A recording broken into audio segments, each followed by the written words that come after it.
একটি গ্রামে থাকতো এক গরিব কৃষক। তার নাম ছিল রহিম।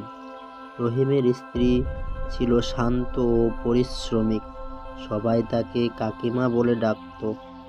তাদের সংসারে ধন সম্পদ বলতে ছিল তাদের দুটি গরু। গরু দুটি ছিল তাদের জীবনের একমাত্র ভরসা।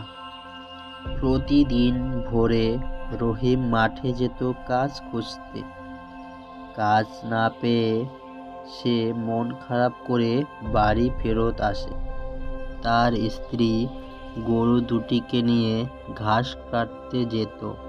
অনেক সময় গরুর জন্য ঠিকমতো খাবার জুটত না। একদিন ভয়ঙ্কর খরা পড়ল গ্রামে। মাঠে ফসল হলো না, কাজও বন্ধ হয়ে গেল।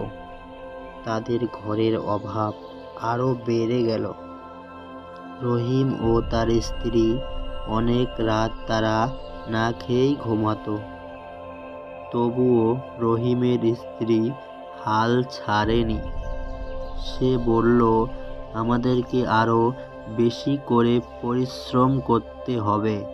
হঠাৎ করে একদিন একটি গরু অসুস্থ হয়ে পড়ে। চিকিৎসা করার টাকা না থাকায় সে খুব কাঁদল। রহিম গরুটার পাশে বসলো আর সে সেখানেই ঘুমিয়ে পড়ল। কখন সকাল হয়ে গেল সে বুঝতেই পারল না। তারপর সে দেখে গরুটি ভালোই সুস্থ হয়ে গেছে।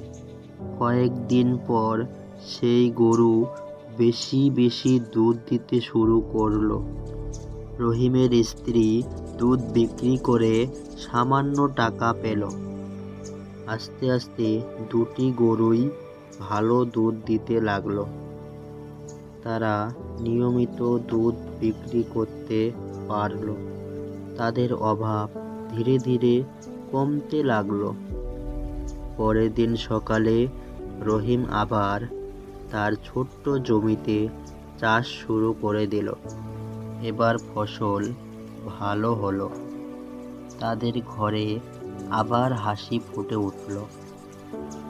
গরু দুটিকে তারা আরো ভালো যত্ন নিতে লাগলো। গ্রামের লোক তাদের পরিশ্রমকে ভালো প্রশংসা করলো।